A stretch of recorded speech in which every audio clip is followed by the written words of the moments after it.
Hello everyone, welcome back to my channel Teesta fashion and blog. চলে এসেছি আজকে তোমাদের সঙ্গে আরও একটা হেয়ারস্টাইল নিয়ে। আজকে তোমাদেরকে দেখাবো একটা খোঁপা হেয়ারস্টাইল। মাত্র 5 মিনিটে তোমরা একটা সুন্দর খোঁপা কিভাবে বাঁধবে সেটাই আজকে তোমাদেরকে দেখাবো। আর এই হেয়ারস্টাইলটা শাড়ির সাথে ভীষণ ভালো লাগবে, আর যে কোনো বয়সে মহিলারা এই হেয়ারস্টাইলটা করতে পারে।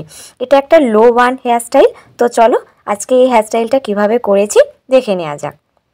হেয়ারস্টাইলটা করার প্রথমে দেখো আমি এখানে ভালো করে আমার হেয়ারটাকে কম করে নিচ্ছি, কারণ চুলে প্রচণ্ড জট থাকলে আগে জট ছাড়িয়ে নিতে হয়।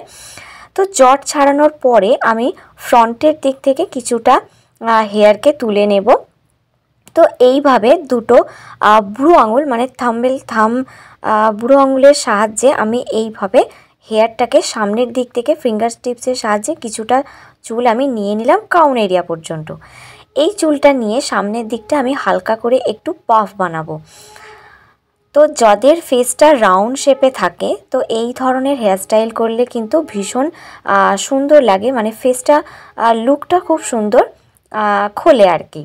তো দেখো সামনের দিকে হেয়ারটা আমি এইভাবে নিয়ে হালকা হাতে একটু ব্যাক কমিং করে নিচ্ছি, কারণ যেহেতু আমার চুলটা পাতলা, আর চুলটা পাতলা বলেই আমি ব্যাক কমিং করে নিচ্ছি, যাতে করে হেয়ারস্টাইলটা সামনের দিকে ভালোভাবে থাকে, ঘেঁটে না যায় বা আমার স্ক্যাল্প না দেখা যায়, আমার যে চুলটা পাতলা সেটা যাতে না বোঝা যায়। এরপর দেখো ব্যাক কমিংটা করে নিয়ে ভালো করে হেয়ারটা পিছন দিকে ধরে নিচ্ছি, আর টেল কমের যে নিচের দিকে সরু পোর্শনটা সেটা দিয়ে ভালো করে চুলটা একটু ফুলিয়ে নিচ্ছি, যাতে করে ফেসের সামনের দিকটা ভালো দেখতে লাগে। এরপর পিছন দিকে আমি ববি পিন দিয়ে সিকিউর করে নেব।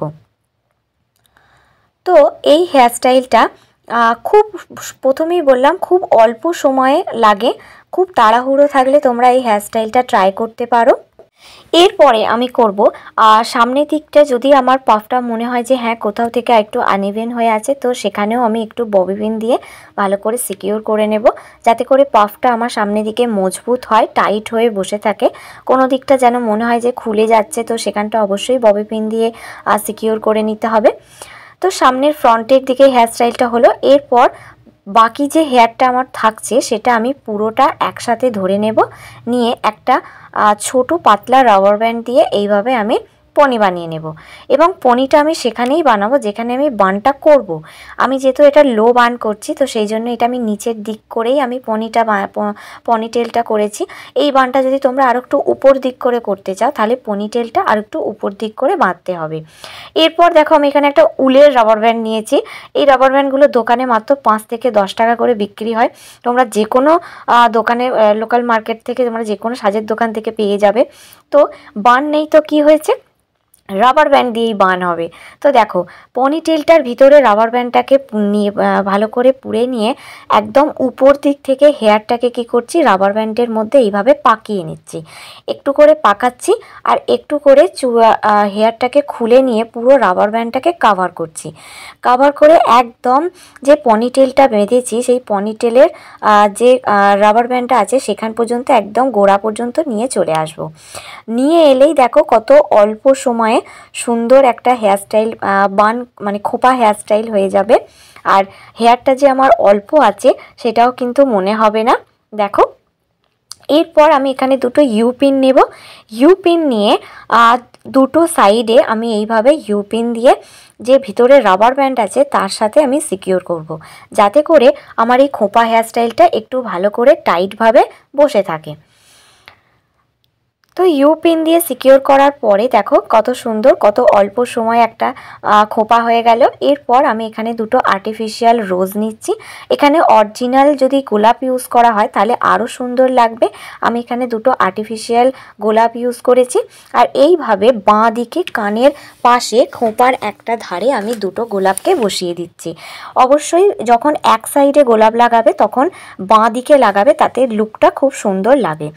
এরপর একটা ববি পিন নিয়ে গোলাপের যে ইউ পিনগুলো আছে তার উপর দিয়ে আমি সিকিউর করে নেব। তাহলে কি হবে, গোলাপটা আমার দুটো গোলাপ ভালো করে খোপার সাথে টাইটভাবে বসে থাকবে, খুলে যাওয়ার ভয় থাকবে না। তো দেখো বলে প্রথমেই বলেছিলাম 5 মিনিটের হেয়ার স্টাইল, কত অল্প সময়ে এইভাবে ধরনের আমি হেয়ার স্টাইলটা করে নিলাম। এরপর দেখো আমি আমার ইয়াররিংটা পরে নিচ্ছি, কারণ যখন হেয়ার স্টাইল করবে তখন ইয়াররিং পরে হেয়ার স্টাইল করবে না, চিরুনি ফেঁসে গিয়ে সমস্যা হবে। তাই হেয়ার স্টাইলের পরে আমি ইয়াররিং লাগাতেই আমার পুরো লুকটা কত সুন্দর খুলে গেছে।